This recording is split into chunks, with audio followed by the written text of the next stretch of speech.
I'm Joan Lunden. Welcome to DirecTV Hometown Heroes, a show about our subscribers from all over the country who perform extraordinary acts of kindness and courage every day. Nice deep breath. Tonight, you'll meet a doctor in New York who treats his patients like family. I believe that all healing begins with a connection between two people. See a Hollywood studio back lot undergo a makeover for a very special cause. To be able to give more money to cancer research, it's all about volunteers. And find out how the lives of women in Atlanta are being instantly transformed. We give them the tools that they need to feel good on the outside, because all women love to look good. This is DirecTV Hometown Heroes. People get ready, there's a train coming, picking up passengers from coast to coast. All you need is faith to hear that diesel humming. You don't need no ticket, you just get on board. Tonight, we get started with a story that might hit close to home. There are more than 40 million people here in America who can't afford health insurance. We sent correspondent Rich DeMure to meet a remarkable doctor who doesn't let that stop him from caring for his patients. Albany, New York. It's the state capital, home to almost 100,000 people. Like many other large cities, it's also a place where thousands lack proper medical care. I recently met a doctor who's determined to change that. How are you? Bob Peglow is unlike just about any doctor in all of America. Love to. You too. Beyond his compassion, what makes Dr. Bob one of a kind is that he treats his patients for free or for whatever they can afford to pay. I just feel that this is what I have to do. I mean, this is my destiny, my calling. Dr. Bob says he remembers the day he was called to practice medicine. He saw a TV show about the local healthcare crisis in Albany. I began to experience this incredible sorrow and began to literally cry and weep and sob. At the time, Bob was teaching physics to radiology students at a medical college. But at that moment, he knew what he had to do with the rest of his life. I was 34, 35 years old, living a comfortable middle-class existence, raising 4 kids along with my wife. And now I knew I had to go to medical school. Dr. Bob graduated at the top of his medical school class. Then he dedicated his life to providing medical care for the people of his hometown of Albany, who would normally be forced to go without. When I was a kid growing up in this neighborhood, we were poor, and we went to the clinic and you stood in line and you were a number and you felt kind of like cattle, and... You don't feel that way here at all. That's the atmosphere I wanted to be able to provide people, that they were important, that they felt like family. Diane just gave up cigarettes, so we give her a standing ovation today.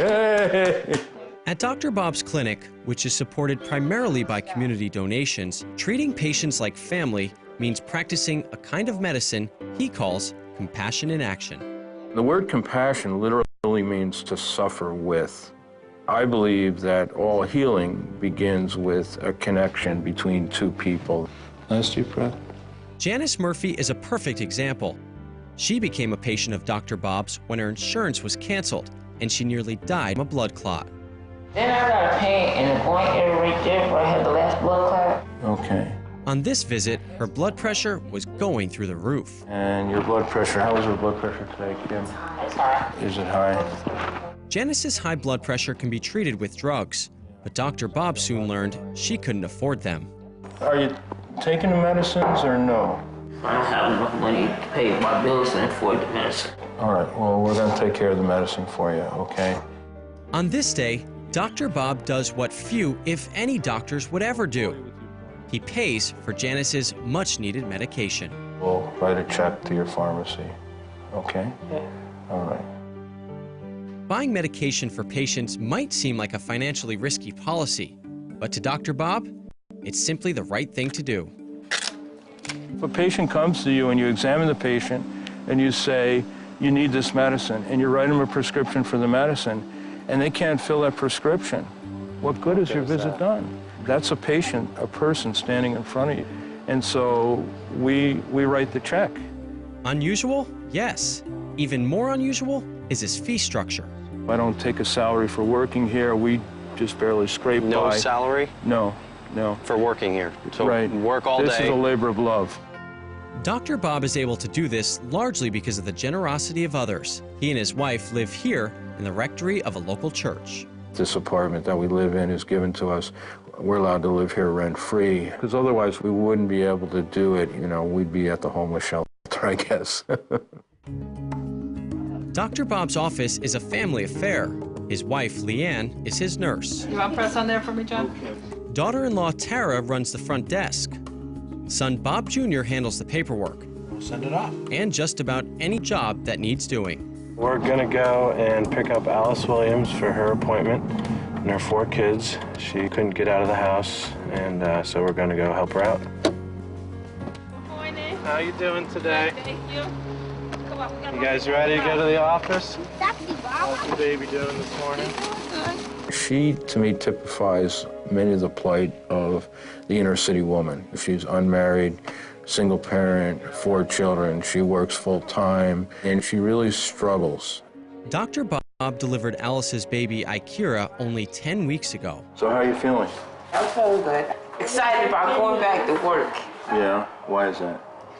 Because I could make the money and help provide for my kids once again. Yeah. I'm sure, well, you're an amazing woman, and you're doing a great job raising these kids.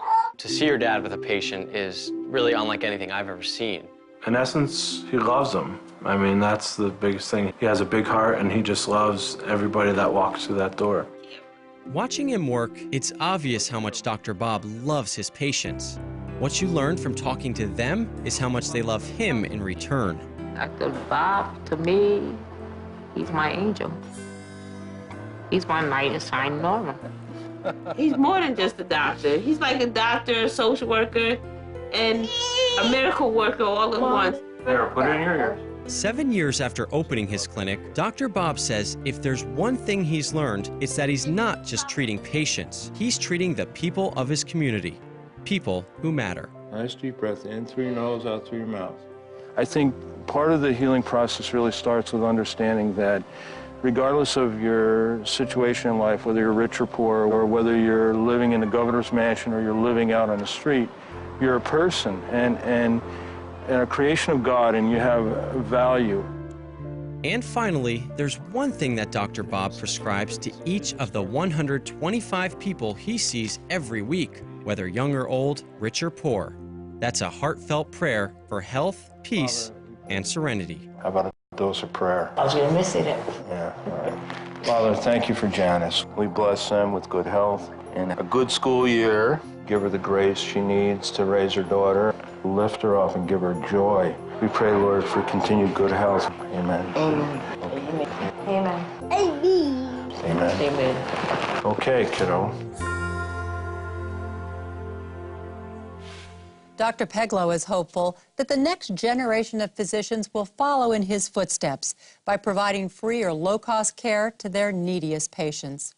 For his extraordinary dedication to the people of his community, we're proud to call Dr. Bob Peglow a DirecTV hometown hero. They hear 2,000. They hear 2,000. Coming up next, when you're doing a charity and you know the genesis of that charity, there's just more emotion that's put into it. DirecTV Hometown Heroes will be right back.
Welcome back. This year, more than 500,000 Americans will die of cancer, and that's what makes our next story so important. Correspondent Peter Standring explains. Every July, in the shadow of the Hollywood Hills, a group of volunteers throws a party to raise money for cancer research that's epic in scale. They call it a block party, but it's possibly the largest fundraising event in all of America. Here 2,000, here 2,000. And it's put on by a charity that's raised more than $23 million toward finding a cure for cancer. She is a chocolate female purebred lab. You can't say no to a dog, can you? But none of this would happen without the tireless work of a very dedicated and high-energy couple. The stage looks amazing. This is Ann Barnett, a professional party planner by trade who knows how to get things done. My forte is coordinating and putting things together. I love this. When it's dark, it'll be awesome. Yay! Guys, let's go. This is Ann's husband, Bill Barnett. He likes to keep things moving, too. I was a traffic cop in my last life. Okay, guys, you whip around. Follow them. So I'm very big on organization. For the last year, they've dedicated nearly every waking moment to this event, taking over a Hollywood movie studio for a massive fundraiser that they hope will net over $1 million in donations to fight cancer. These are going to be the tents for the different artisans. And this is the load on for all the food. It's a matter of getting them in, getting them loaded, getting them out. But as huge as this event has become, its origins go back 4 decades to the life of just one extraordinary woman who shared the Barnett's drive for getting things done. Beverly Wallman was a vivacious Beverly Hills wife and mother, active in the city's social scene. She was an extraordinary person. She had an extensive group of very, very close friends. People adored her.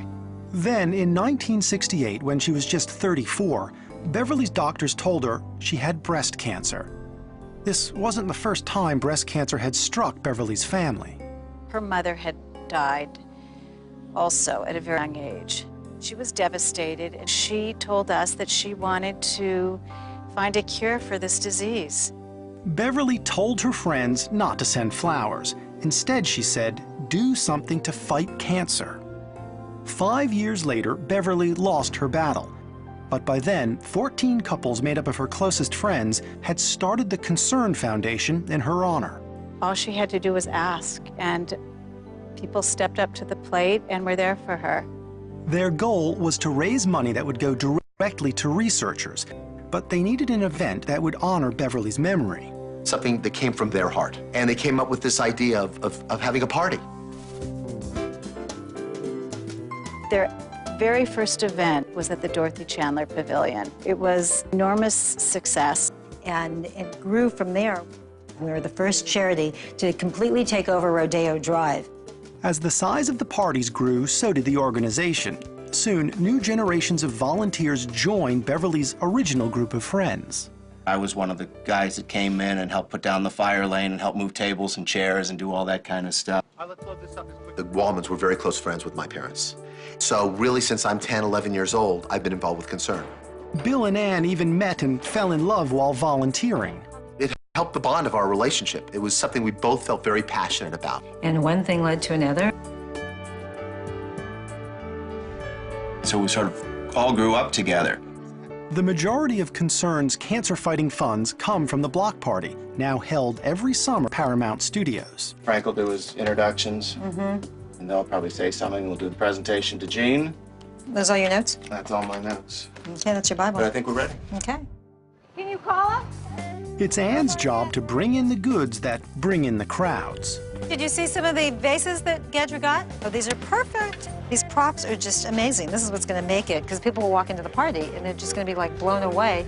I want the wow. I mean, whenever you walk into an event, you want people to go, God, this is great. The party features 55 restaurants, live music, a celebrity auction, whatever it takes to get donors through the door to help fight cancer. We have our sponsors, and that's where a bulk of our money comes from for the event. And those sponsors are given tables, and then they invite friends. It's a happening.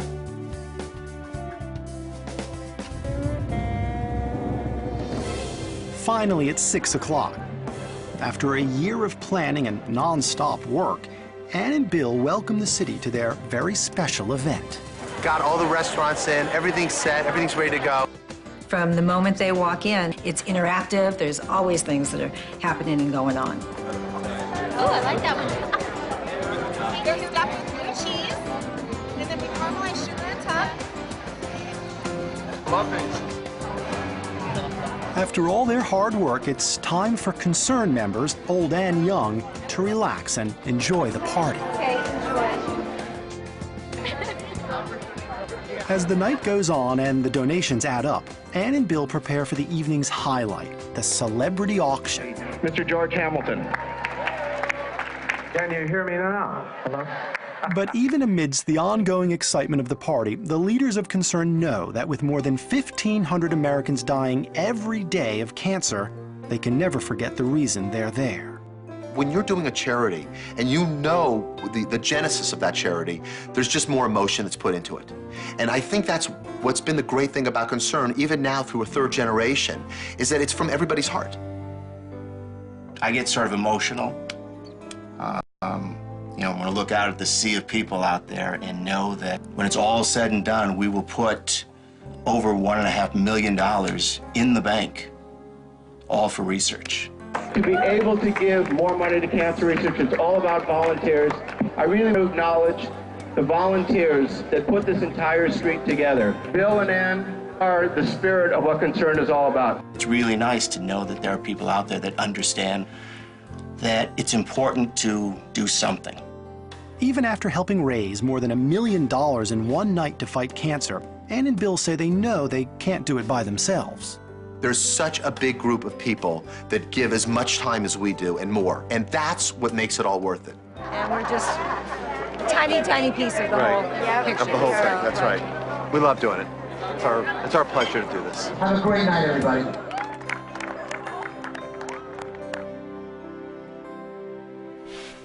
The goal for this year's Concern Foundation Block Party is to raise a staggering $1.8 million in a single night. Devoting countless hours toward fighting cancer is what makes Ann and Bill Barnett DirecTV hometown heroes.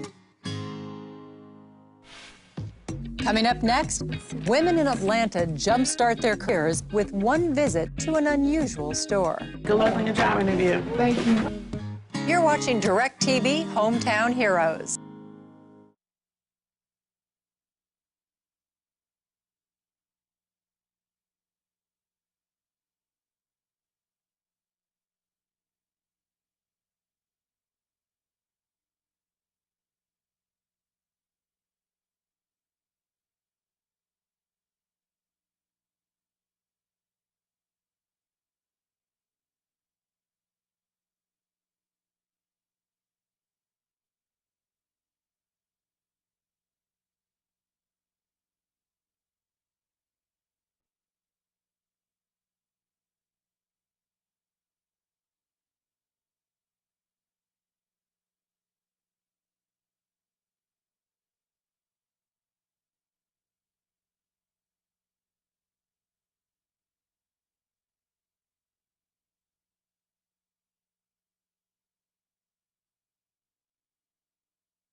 We close tonight with a story about changing what's inside by changing what's outside.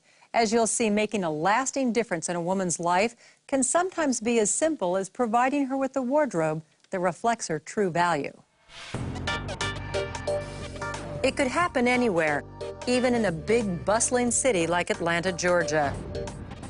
Losing a job forces you to start from scratch. It happened to Contessa Bradford. Due to my job being eliminated, I did get some benefits and funds from my company that kind of held me over for a while. But not long enough. It also happened to single mom Shantae Bryant. Me and the father of my child aren't together, so I'm basically the source income right now. So me trying to find a job is very important because I have to take care of him.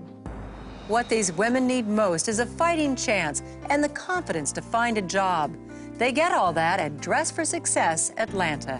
When they come to us, some of them are broken down, and we give them the tools that they need to feel good on the outside, because all women love to look good. Atlanta Program Director Victoria Hook says that Dress for Success changes the lives of more than 1,000 women a year simply by changing what they wear. Hello, Contessa. My name is Victoria Hook. I'm going to be your personal shopper today. When we give them the clothing that they need to go out and interview, that is empowering. They start to feel this sense of empowerment. That's what's really rewarding about it. Empowering women is the mission of Dress for Success, a worldwide nonprofit organization. It's dedicated to promoting economic independence for disadvantaged women by providing professional clothing and a network of support. Just come on out and model for us. We'll see which one looks best. We want them to know that we're not just dressing them up on the outside, but we're also dressing them up on the inside, making a difference. The women who come to Dress for Success, some battered, some homeless, all in need, are each referred by social service agencies. A woman comes in, and that may be the only clothes she has. Then the volunteer gets her beautifully outfitted from head to toe. We take her through the whole process of picking out the suit, trying it on, how's the waist, and once we all agree that it looks great, that looks good, we move on to the blouses and the shoes and the purse. So she leaves with a shopping bag full of items. Every item a woman selects, from scarf to shoes to even makeup, is absolutely free and donated by members of the community. See how it kind of covers the lines on your skin? And the volunteers like Tennille Young are there to make sure the women look their very best. I am helping them get back on track and get out in the working world. I love it. It's a passion of mine. I feel that, you know, I'm building self-confidence.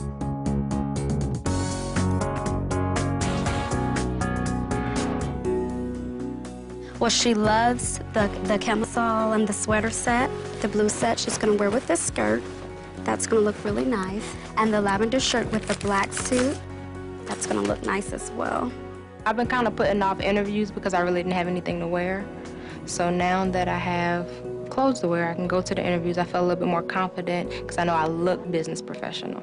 I really like this one and the one that I got from my interview that I'm going to today. It's an experience to help that woman really, you know, get dressed up, stand in front of that mirror. She gets a different way of carrying herself. She just has a whole different attitude. But filling up a woman's closet isn't all Dress for Success does. Hi, Gloria. Hi, how you doing? Good to see you. Gloria Smith is a member of the Professional Women's Group, a support network that grew out of Dress for Success. Networking with other women, getting positive feedback on a regular basis, positive information to read, made me realize that it was more to my life than what I was doing, and now I feel like I'm really fulfilling my goals and my dreams. Talking about the exact. The group is a way for women to keep the jobs they've landed and network within their industry. Companies provide services for the members just because they're a member, life coaching, image consulting, fitness training. All of that stuff is donated to the program just because they're a member, they can participate, and it's a free membership and it's lifetime. Professional Women's Group Director Janet Thornton says she sees every day how Dress for Success programs transform women's lives. They're calling me on my cell phone saying, I just interviewed with, Company A and they offered me the job, or I got an opportunity to get in school and I'm back in school and I'm working towards a degree. So absolutely, and I hear that on a daily basis, so it is very rewarding.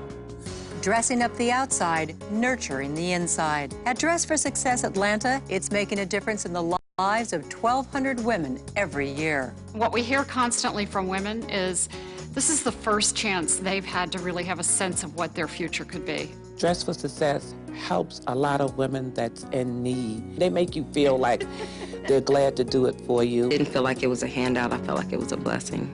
If when they walk out, they feel like they're brand new, then they're brand new. Go on out to Alpharetta and get that job, girl. You're welcome. All right, have a good one, and good luck on your job interview. Dress for Success is currently providing life-changing assistance to thousands of women in 75 cities around the world. I think it's a great cause. I know I've been giving them clothes for years. But for her efforts on behalf of the women of Atlanta, we are pleased to call Victoria Hook a DirecTV hometown hero. The inspirational stories you've just seen show how DirecTV subscribers are changing lives in their communities. These unsung heroes show us all how we can make a difference. Thanks for watching. We'll see you next time on DirecTV Hometown Heroes. Until then, I'm Joan Lunden. For more information on how to get involved, go to directv.com/heroes. People get ready, there's a train coming, picking up passengers from coast to coast. All you need is faith to hear that diesel humming. You don't need no ticket, you just get on board.